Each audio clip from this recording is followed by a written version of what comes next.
New ইয়র্কের Jackson হাইটসে BNP এবং আওয়ামী লীগের নেতাকর্মীদের মধ্যে হাতাহাতির ঘটনা ঘটছে।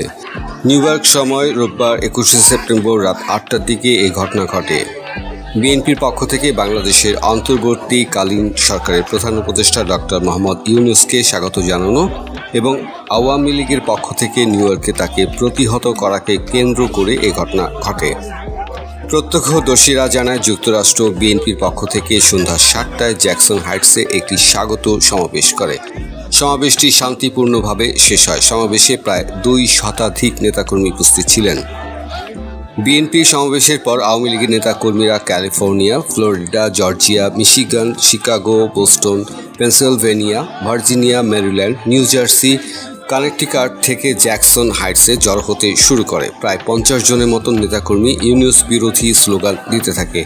এক পর্যায়ে তারা উপস্থিত বিএনপি নেতাকর্মীদেরকেও উদ্দেশ্য করে স্লোগান দেয়। বিএনপি নেতাকর্মীরা তাদেরকে জ্যাকসন হাইটস থেকে চলে যেতে বলে। একসময় কথা কাটাকাটির এক পর্যায়ে 2 গ্রুপের মধ্যে হাতাহাতির ঘটনা ঘটে। পরে নিউ ইয়র্ক পুলিশ এসে তাদের ছত্রভঙ্গ করে দেয়।